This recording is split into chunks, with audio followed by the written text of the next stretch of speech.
My name is Fletcher Reed. I'm 32, recently divorced, and for the first time in years, I live alone. I moved into a small apartment on the 6th floor of a creaky old building downtown. It's nothing special, but it's mine. Or at least, it felt like it was until last week. It started with the peephole. One night I got home late from work and noticed something odd. The hallway light outside my door was flickering, and there were faint scuff marks on my welcome mat. I peered through the peephole out of instinct. Just darkness. But then, I thought I saw something move, something like a shadow retreating. The next night, I heard it. A light knock, not like a fist, but more like ... fingertips. It came at 2:14 a.m. I stared at the door, held my breath, and tiptoed to look through the peephole. Again, nothing. The hallway light was on this time, fully working. Still, no one. By the third night, I was getting paranoid. I set up my phone to record the hallway through the peephole, using an elastic band and some duct tape. I fell asleep, with the camera running. At 2:14 a.m., I woke up to that same soft knocking. My heart was already pounding before I checked the video. I scrubbed through the footage until the timestamp hit 2:13, and then I saw him. A man, mid-40s maybe, pale, thin, with slicked back hair, and wearing a brown trench coat. He was standing directly in front of my door, staring at the peephole, not knocking, just watching. Then, he raised his hand and gently tapped 3 times. He leaned in close enough for the lens to catch the glint in his eyes. He whispered something, but the phone didn't catch it. After a full minute, he walked away. I went to the building manager. Her name's June, and she's about 97. When I showed her the footage, she squinted and said, "That looks like Mr. Heron, but he passed away 5 years ago. Used to live in your unit." I stared at her. "What?" She just nodded and shuffled off, as if that answered everything. That night, I locked every bolt, wedged a chair under the handle, and didn't sleep. But at 2:14 a.m., the knocking came. I didn't dare look. I buried my face under a pillow, trying not to breathe. It stopped after 3 knocks. Then came the sound of metal turning. The deadbolt, something was unlocking my door. I leaped up and ran to it, but it was still shut. Every lock was in place. I checked the hallway. Nothing, but the welcome mat was flipped over. I turned it back, heart in my throat. Underneath was a single Polaroid, a picture of me, asleep, in my bed. My name is Theo West, and I've realized something terrible in being erased. Not in the way people forget, not in the way memories fade. I'm being removed from existence. At first I thought it was all in my head. My mother stopped calling me by my name. The bank told me there was no account under my social security number. I couldn't get into my own apartment because the locks were changed. But the landlord had no record of me ever renting there. I kept checking my phone, social media. But the more I looked, the more people said they didn't know who I was. Even my best friend Mark. He didn't recognize me. It was as if I was fading. But every time I tried to remember what came before, I felt like I was being pulled, like someone was rewriting the story of my life. It wasn't, until I found the letter that I understood. It was sitting on my kitchen counter when I got home. No return address, just my name, typed in bold, across the top. "You're not supposed to be here anymore." I went to the library to search for something that could explain this. The librarian knew my name. She said I used to come in regularly, but then the system showed I was never registered. Then she said it. "Your file has been erased." I don't know how to explain it, but that's when I realized I am not the only one who remembers me. There's someone else, someone who's been watching me fade. The worst part, I think it's been happening for years. The more I search for myself, the more pieces of me are lost. Places I've been, things I've done, conversations, none of it exists anymore. Today, someone stopped me on the street and said, "You look like him." I asked. Who? The stranger smiled. The one they erased. And then I felt it like a pull in my chest, something growing tighter. The air felt wrong. I ran home, but when I opened the door, I didn't exist anymore. I'm still here, but I don't think I'm meant to be. My name is Milo Cray, and someone is wearing my face. Not metaphorically, not online, literally. It began 3 weeks ago, when my coworker Arlen asked if I'd been at the corner store near midnight. He swore I ignored him, but I was asleep. Next day, my neighbor mentioned how quiet I'd been when I walked past her on the stairs. I'd been out of town. Then came the elevator footage. Building management emailed me about odd behavior. Attached was a video. There I was, same hoodie, same posture, just standing inside the elevator, facing the corner, not moving. 43 minutes. I told them it wasn't me. They didn't believe me, so I waited. Hid in the hallway one night, and just before 3 a.m., he showed up. Me, but wrong. His face, my face, was smooth. Too smooth. Like skin stretched over something else. The eyes were hollow, almost wet. His mouth didn't move when he turned toward me, and yet I heard him say, "You're doing a poor job, Milo." He vanished around the corner. I followed. Nothing. That night, my phone rang. The screen said, "Milo Cray." My own number. I answered, breathing then. I can do this better. Now, people look at me differently. My boss says I've changed. Friends avoid my texts. Even my reflection doesn't sync up anymore. I smile. It hesitates. This morning, I got an eviction notice. It was signed by me and scrawled at the bottom in red ink. There's only room for one. My name is Ivy Rell, and someone is stealing my dreams. I don't mean I'm forgetting them. I mean, I see them outside my sleep now. It started last month. I dreamed of a man in a wide-brimmed hat, standing at the edge of my bed. I couldn't move, couldn't scream. Typical sleep paralysis, until the next morning, when I found dirt at the foot of my bed. I laughed it off. Weird coincidence, right? Until I dreamed again, this time of drowning in a bathtub, hands gripping my ankles. From below. 2 nights later, the plumbing in my apartment burst. Bathroom flooded. Black water rose as high as my knees. Plumbers couldn't explain it. Said it was like someone forced pressure backwards. After the 3rd dream, I stopped sleeping. That one was the worst. I saw my own body cold blue, lying in a forest clearing. My hands folded on my chest. Someone whispering in my ear, "You look better this way." I haven't even been near a forest in years. But yesterday, I got a letter. No return address. Inside, a photograph. Me, in the clearing. Exactly like the dream. On the back, "You're giving me such great material." I started recording myself sleeping. Set up a motion sensor. I only got one alert. 3:36 a.m. A shadow passed over the lens, but there was no sound. No footsteps. Just a strange static hum. When I woke, my wrists were muddy. There were leaves in my hair. He's not just copying my dreams now. He's pulling me into his dot. And tonight, I got another note, this time whispered, directly into my voicemail. "Sleep tight, Ivy. I'll be dreaming of you."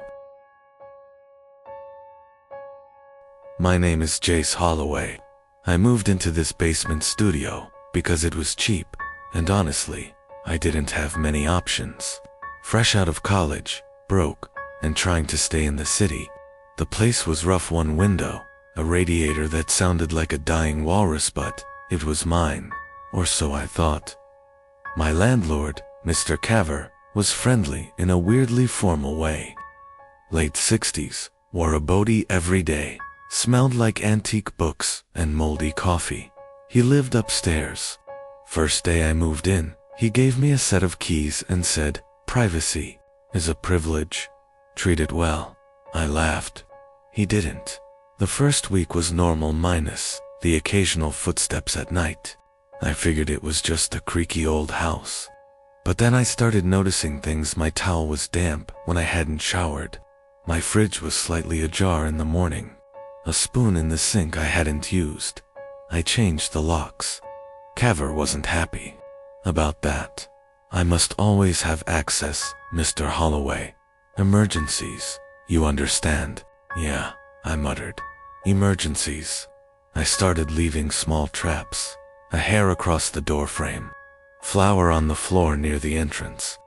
Twice, I found the hair on the ground and footprints in the flour.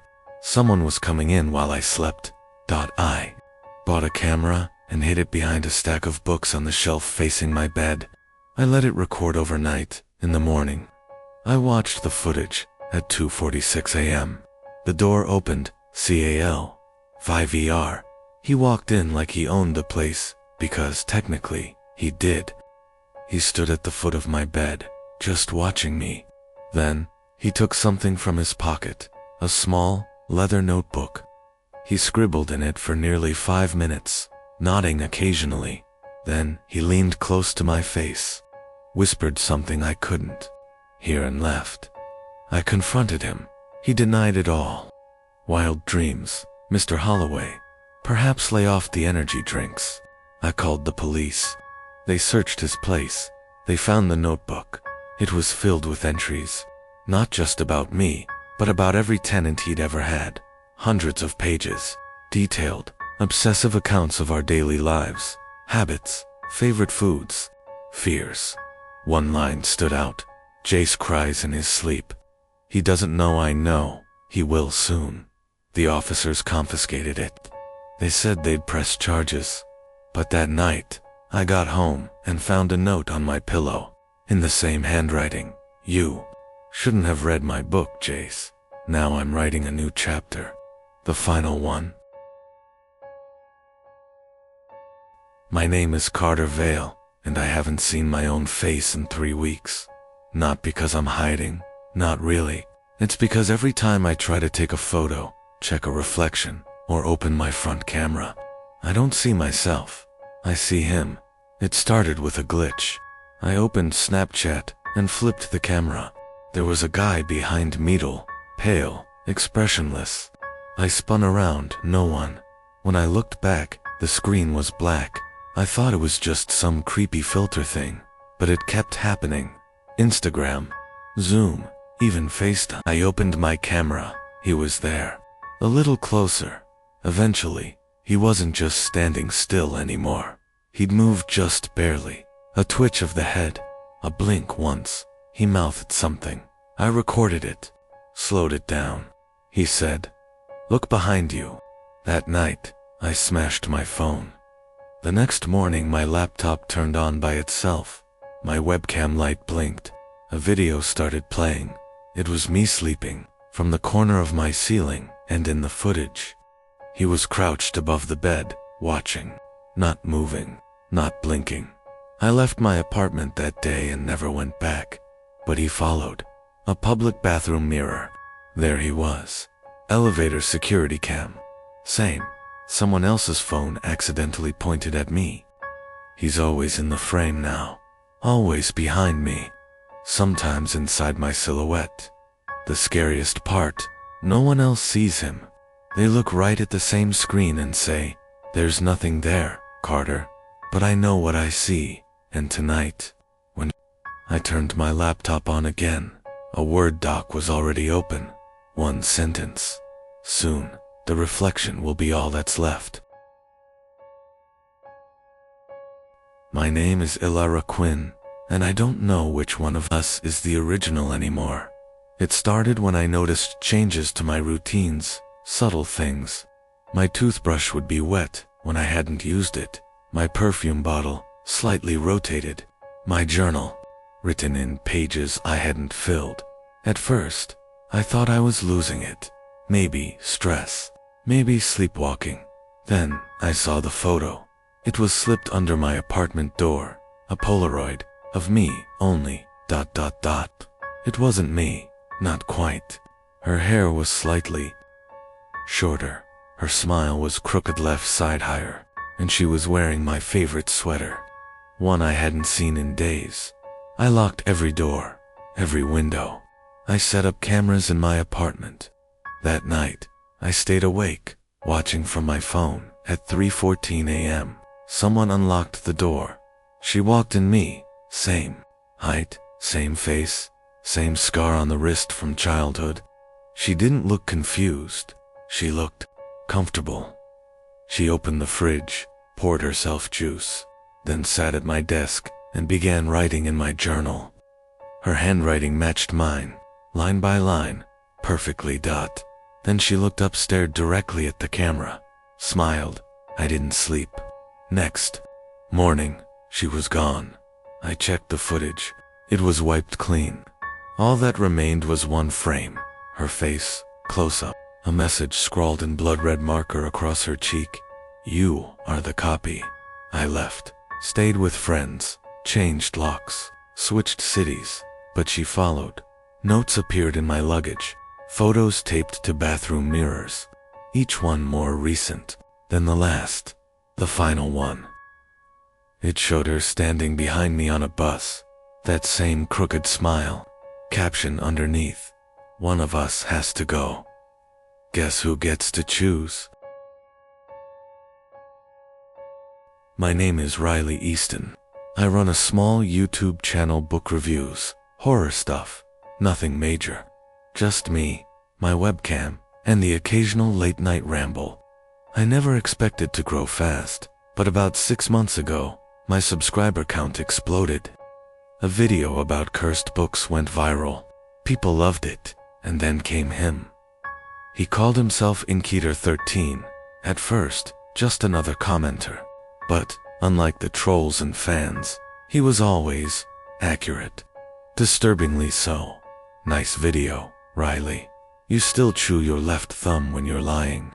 Interesting how you say you're fine after crying for 30 minutes. Reviewing The House of Leaves. Maybe review the book under your bed next. There was no book under my bed. At least, I didn't think so. I looked. There was. A tattered, moldy copy of We Have Always Lived in the Castle. I'd never bought it. Never even read it. I tried brushing it off, some creepy coincidence. Maybe a friend pulling a prank. But Ink kept posting on private videos, unlisted links. He was always first. Didn't sleep well, huh? You should lock your window tonight. I saw what you did to that spider. You're crueler than you think. Stop pretending you're alone. I stopped streaming for a week. I shut down comments, deleted everything. Then I got an email from a burner address. Subject line, your silence is so loud. Attached was a screenshot. Me, in bed, eyes closed. Taken from inside my room, I called the police. They found nothing. Suggested I move. I did. New apartment. Top floor. No online presence. No cameras, no streaming. Just silence. But last night, my doorbell rang. A package, no return address. Inside a phone, powered on. One video file. I played it. It was me, sitting at my desk from a week ago, reading, breathing, lit only by the blue light of my screen. Then, a whisper from behind the camera. I like your new haircut, but I liked the old you better. My name is Nathan Clive, and I think someone is rewriting my life. It sounds insane, I know, but things stopped adding up about 3 weeks ago. First, it was little stuff. I'd walk into a room and forget why I went in, classic, but then I'd find things, notes in my own handwriting that I didn't remember writing. You were supposed to go left. Don't answer the call tonight. Trust no one at work. At first I thought I was sleepwalking, maybe stress, but the notes kept coming, more detailed, more specific, like someone was correcting my life as I lived it. I asked my friend, Jules, about Itchy's, a therapist, training. She said maybe it was some kind of dissociation. Suggested I record myself sleeping. I did. What I saw in the footage chilled me. At 2:11 a.m., I got out of bed. I stood in front of the mirror, completely still for 7 minutes. Then I smiled, but it wasn't my smile. I've seen my own reflection 1,000 times. This one was smug, like it knew something I didn't.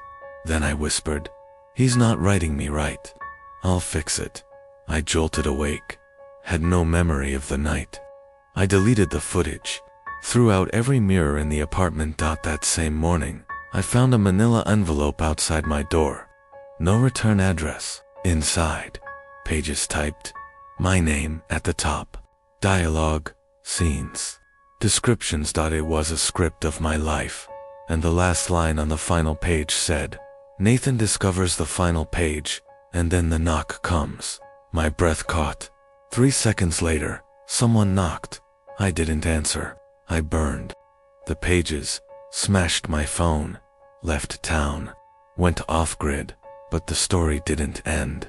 Because last night, in a motel 3 states away, under the pillow, ... Another script, same paper, same font, only this one started with, "Nathan thinks he's escaped. He's wrong." My name is Lydia Morrow. I'm 27, and until 2 weeks ago, I believed in coincidences. I believed that the world didn't revolve around me, that strange things had simple explanations. Not anymore. It began with a playlist. I was listening to music on the train, the same ride I took every day. I opened my Spotify and found a new playlist under the title "For Lydia, with Love." I didn't make it. I hadn't even used that username before. The profile picture was blank. The description just read, "I know what you like. Weird, but curiosity, 1." I pressed play. The songs weren't just my favorites, they were my secrets, a guilty pleasure from middle school. A song I cried to after my last breakup. Even a recording I'd made of myself humming alone in my apartment. That one stopped me cold. I checked the details. The track had been uploaded 3 days prior. I never posted it. Hell, I didn't even remember recording it. That night, I turned my apartment upside down. I looked for bugs, cameras, anything. Nothing. I even stayed at a friend's place the next day. But the playlist kept updating, day by day. The tracks changed, mirroring my mood, my conversations, even my dreams. One morning, a new title appeared. "I Like You in the Green Shirt." That's what I had worn to bed. I called the cops. They said I was being dramatic, that someone could have hacked my phone, maybe guessed my password. But how would they know? I muttered my ex's name in my sleep. I started watching everyone. The barista who spelled my name perfectly. The neighbor who always seemed to leave when I did. The guy on the subway who never blinked. I didn't know who it was, but he was there. One day, I stayed home from work. I muted everything. No phone, no TV, just silence. I waited. At 3:17 p.m., a knock came. Not the front door, my bedroom window. I live on the 4th floor. I froze. The curtain moved. Someone was behind it. I grabbed a knife from the kitchen and yanked the curtain open. No one, but taped to the glass. On the outside was a CD in a plastic sleeve. No label, just "Play Me" scrawled in Sharpie. Against every instinct I had, I played it on my laptop. Static filled the room, then my voice sleepy, confused. "Who's there?" Then silence, then another voice, low and soft. "Don't be scared, Lydia. I'm writing the soundtrack to your life."